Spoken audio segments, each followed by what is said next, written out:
दोस्तों, Shukla chemistry classes में आपका स्वागत है।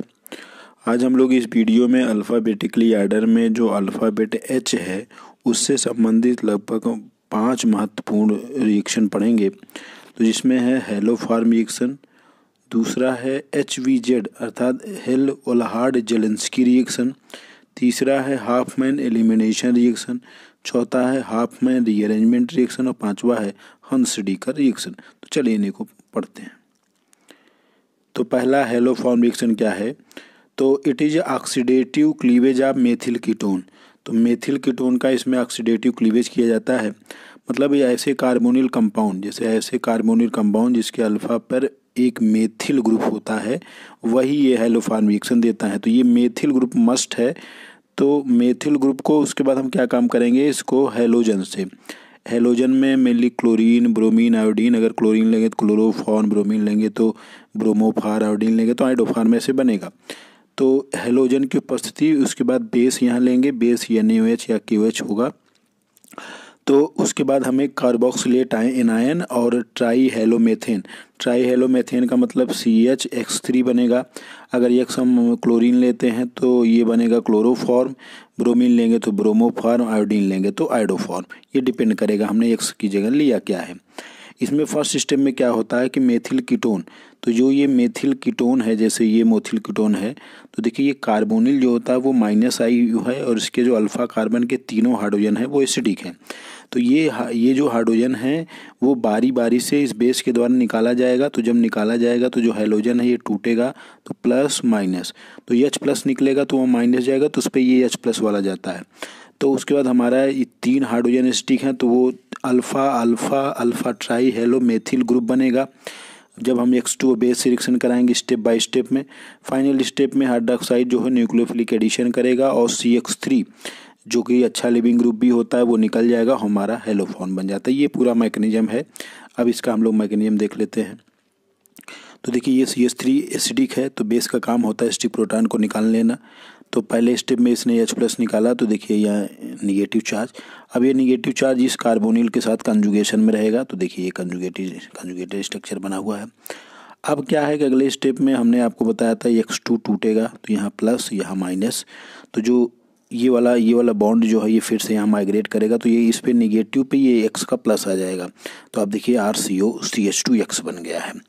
अब RCOCH2X में अब क्या है कि ये जो CH2X वाला, CH2X की बात करूं तो ये X भी -I शो करता है। अब ये जो 2 हाइड्रोजन है वो पहले वाले कार्बन पे जो हाइड्रोजन था उससे भी ज़्यादा ये जो दोनों हाइड्रोजन एसिडिक हो गए हैं, क्योंकि कार्बोनिल भी इधर भी है और एक -I। तो अब अगले स्टेप में फिर हम 1 मोल OH लेंगे तो वो ये वाले H को निकालेगा, तो आप देखिए ये बना हुआ। अब अगले स्टेप में फिर X2 में ये प्लस माइनस, तो प्लस वाले पर उस निगेटिव चार्ज पे कार्बन के प्लस वाला जाएगा, तो ये देखिए ये प्लस वाला चला गया, तो ये RCOCHX2 बन गया। हमने आपको बताया कि स्टेप बाय स्टेप H निकलेगा, तो अब अगले स्टेप में फिर ये OH जो ये H बचा हुआ उसको निकालेगा, फिर वहाँ पे फिर X आ जाएगा, तो RCOCH3 बन गया है। अब ये क्या है, अनस्टेबल है, तो अगले स्टेप में क्या है OH का फिर हम रिएक्शन कराएंगे। तो जब रिएक्शन कराएंगे तो ये न्यूक्लियोफिलिक एडिशन रिएक्शन करेगा। अब ये कैसे करेगा तो आप देख सकते हो, CH(X3), तो जब OH रिएक्शन करेगा तो ये बॉन्ड ऐसे ब्रेक करेगा, तो OH यहाँ पे आ जाएगा और इस पर निगेटिव चार्ज आ गया। अब ये निगेटिव चार्ज फिर से माइग्रेट करेगा, ये देखिए माइग्रेट करेगा और जो लिविंग ग्रुप CH3 है उसको निकाल दिया। अब जब निकाला तो देखिए जो कार्बन और ऑक्सीजन के बीच में ये डबल बॉन्ड बन गया, हमारा कार्बोक्सिलिक एसिड बन गया और CH3 निकल गया, तो कार्बोक्सिलिक एसिड का जो H है वो एसिडिक होता है, वो निकल के इस पर आ जाता है, तो ये हेलोफॉर्म बना दिया और ये कार्बोक्सिलेट एनायन बना दिया। और कार्बोक्सिलेट आयन को अगर हम एसिडिफिकेशन कराए देंगे तो ये कार्बोक्सिलिक एसिड बन जाएगा। लेकिन हमारा मेन प्रोडक्ट हमें जो प्राप्त करना था वो हेलोफॉर्म है और इसीलिए इसको बोलते हैं हेलोफॉर्म रिएक्शन। X की जगह क्लोरीन लेंगे तो क्लोरोफॉर्म, ब्रोमीन लेंगे तो ब्रोमोफॉर्म, आयोडीन लेंगे तो आयोडोफॉर्म। तो ये बेस तीनों हाइड्रोजन का स्टेप बाय स्टेप निकाला और फाइनली न्यूक्लियोफिलिक एडिशन के थ्रू ये निकल कर ये हेलोफॉर्म बन गया। तो इसी रिएक्शन को हम लोग बोलते हैं हेलोफॉर्म रिएक्शन। अब अगला जो नेम रिएक्शन है उसका नाम है HVZ। HVZ का मतलब हेल-ओलाहार्ड-जेलेंस्की रिएक्शन। तो इस ये रिएक्शन यूज किया जाता है mainly alpha hello carboxylic acid बनाने के लिए। जैसे हम उदाहरण के लिए अगर आपको देखें तो मान लीजिए हमारे पास कोई कार्बोक्सिलिक एसिड है, तो अगर हम इसमें फास्फोरस Br2 या PbR3 ले सकते हैं रीजेंट के रूप में, तो हमारा ये H यहाँ से निकल कर ये जो प्रोडक्ट मिलता है अल्फ़ा हेलो या अल्फ़ा ब्रोमो कार्बोक्सिलिक एसिड, इसी को बनाने के लिए इस रिएक्शन को हम लोग मेनली यूज करते हैं एल-ओल्हार्ड-जेलेंस्की रिएक्शन। तो इसमें क्या होता है कि यह हम phosphorus in presence of X2 मतलब ब्रोमीन लेंगे तो Br2 हो जाएगा, या PbR3 ले सकते हैं। तो इसमें फर्स्ट केस में क्या होगा कि OH ग्रुप जो है कार्बोक्सिलिक ग्रुप जो है remove by bromine to form acyl bromide. मतलब इसमें आप जानते हो कि जब भी कार्बोक्सिलिक एसिड या किसी अल्कोहल में OH होता है तो जब भी हम उसको PbR3 से रिएक्शन या PCl5 आपको रिएक्शन याद होगा तो वहाँ पे OH की जगह Cl आ जाता है। अगर PCl5 लिखे Cl आ जाएगा, PbR3 लिए हैं तो Br आ जाता था। तो पहले स्टेप में OH जो है वो OH ऐसे निकल जाएगा, जैसे मान लीजिए ऐसे है। तो अगर हम इसका रिएक्शन PbR3 से रिएक्शन कराएंगे तो OH निकल कर यहाँ ब्रोमीन आ जाता है। क्योंकि फास्फोरस हुआ, सल्फर हुआ, सिलिकॉन हुआ, इनकी जो रिएक्टिविटी होती है वो ऑक्सीजन के प्रति बहुत होती है, तो ये अपने ऑर्बिटल में इसको ले लेता है, तो यहाँ पर RCO-Br आ जाता है। तो पहले स्टेप में ये होगा। उसके बाद जो एसिल ब्रोमाइड बनेगा वो इक्विलिब्रियम में रहता है इनॉल के। तो अगले स्टेप में क्या होगा, ये ब्रोमीन से रिएक्शन करेगा और अल्फा ब्रोमो एसिल ब्रोमाइड बनाएगा, जो कि फर्दर जो कार्बोक्सिलिक एसिड है जो इनिशियल हमने लिया है उसको फिर से लेकर इससे रिएक्शन कराएंगे तो यहाँ पर एक्सचेंज रिएक्शन होता है और एक्सचेंज रिएक्शन होकर मोर रिएक्टिव एसिल ब्रोमाइड बन जाता है और हमारा दूसरा जो है वो अल्फा ब्रोमो कार्बोक्सिलिक एसिड प्राप्त हो जाता है। तो ये पूरा मैकेनिज्म है। तो अब आप मैकेनिज्म देखिए तो समझ में आएगा। तो हमने PbR3 से रिएक्शन कराया तो OH की जगह ये Br आ जाएगा और जो फास्फोरस है वो H3PO3 के फॉर्म में निकल जाएगा। अब देखिए ये बना हुआ है ये। अब अगले स्टेप में क्या होता है, ये वाला H इधर आएगा, ये बॉन्ड ब्रेक हो जाएगा। तो ये देखिए H जो है इस फॉर्म में आ गया, मतलब जो H है वो निकल कर यहाँ पे आ जाएगा और हमारा जो ये बना है वो इनॉल बन चुका है, इन प्लस आल। अब इनॉल में नेक्स्ट स्टेप में क्या होता है, इनॉल का ये जो OH का ये जो बॉन्ड है ये ऐसे माइग्रेट करेगा। तो आप देख सकते हो ये माइग्रेट किया है, ये वाला इधर माइग्रेट करेगा, ये टूट जाएगा। ठीक, तो जब ये टूटेगा तो ब्रोमीन का हम रिएक्शन कराए हैं तो यहाँ पर जो Br ये ब्रोमीन है, तो जो ब्रोमीन टूटेगा एक प्लस एक माइनस, तो जो प्लस वाला है वो ये जब बॉन्ड माइग्रेट किया तो यहाँ माइनस आया तो वो ब्रोमीन यहाँ पे आ गया और जो H ये निकला है वो H प्लस ये Br माइनस के साथ HBr बना के निकल जाता है। तो हमारा ये अल्फ़ा ब्रोमो एसिल ब्रोमाइड बना हुआ है। अब जो अल्फ़ा ब्रोमो एसिल ब्रोमाइड बना हुआ है उसका रिएक्शन हम इनिशियल जो हमने कार्बोक्सिलिक एसिड लिया उससे रिएक्शन कराएंगे। ये थोड़ा कॉम्प्लेक्स मैकेनिज्म है। तो इसमें एक्सचेंज हो जाता है, रिवर्सिबल एक्सचेंज में क्या होता है OH इधर जाएगा और Br इधर आ जाता है। तो उसके बाद क्या होता है, हमारा ये एसिल ब्रोमाइड बन गया और ये बन गया अल्फ़ा ब्रोमो कार्बोक्सिलिक एसिड। यही हमें बनाना था, यही पूरा मैकेनिज्म है। किताबों में मोस्टली कुछ किताबों में नहीं मिलता है, लेकिन ये बहुत अच्छा पूरा मैकेनिज्म है और इसका यूज इसीलिए किया जाता है अल्फ़ा ब्रोमो कार्बोक्सिलिक एसिड के बनाने में। तो ये पूरा मैकेनिज्म जो है वो कहलाता है HVZ या हेल-ओल्हार्ड-जेलेंस्की रिएक्शन। अगला जो हमारा रिएक्शन है उसको बोलते हैं हाफमैन एलिमिनेशन रिएक्शन। तो हाफमैन एलिमिनेशन रिएक्शन जो होता है इसका यूज किया जाता है एल्कीन बनाने में। तो एल्कीन फ्रॉम डिफरेंट स्टेप, इसमें पहले क्या होता है कि किसी भी हम एमीन का रिएक्शन जब हम मेथिल आयोडाइड से कराते हैं एक्सेस में तो नाइट्रोजन पर 3 मेथिल आ जाएंगे RN CH3 प्लस, और प्लस को न्यूट्रल करने के लिए आयोडीन यहाँ पे लग जाता है। तो वो इसलिए हुआ क्योंकि मेथिल आयोडाइड में जो ये बॉन्ड टूटा है तो यहाँ प्लस यहाँ माइनस और नाइट्रोजन के लोन पेयर पे ये मेथिल ग्रुप जाता है तो ये बनता है। तो इसमें पहले स्टेप में बनेगा क्वाटरनी अमोनियम जिसको बोलते हैं, जो कि फर्दर सिल्वर ऑक्साइड और वाटर के साथ रिएक्शन कराने पर सिल्वर आयोडीन के साथ रिएक्शन करके सिल्वर आयोडाइड बना देगा और आई माइनस की जगह OH माइनस आ जाएगा। और ये बीटा एलिमिनेशन के द्वारा हीट करने पर एल्कीन प्राप्त होता है। तो अब आप इसको माइक्रोनियम में देखिए, तो देखिए CH3 को आई का रिएक्शन कराएं तो ये प्लस वाला जो है लोन पेयर पे आएगा और ये H निकल जाएगा। तो देखिए क्वाटर्नरी अमोनियम आयन बन गया है, प्लस बना था तो ये आयोडीन उसको न्यूट्रल करने के लिए। अगले स्टेप में हम लोग सिल्वर ऑक्साइड और वाटर की उपस्थिति कराएंगे तो सिल्वर आयोडीन के साथ रिएक्शन करके प्रेसिपिटेट हो जाएगा और आई माइनस की जगह OH माइनस आ जाएगा। बाकी ये 3 मेथिल जो है वो लगे ही हैं। देखिए अब अगले स्टेप में क्या होता है कि ये जो बीटा पे हाइड्रोजन है वो वाला इधर आएगा और ये जो पहले से ग्रुप है वो निकल जाएगा।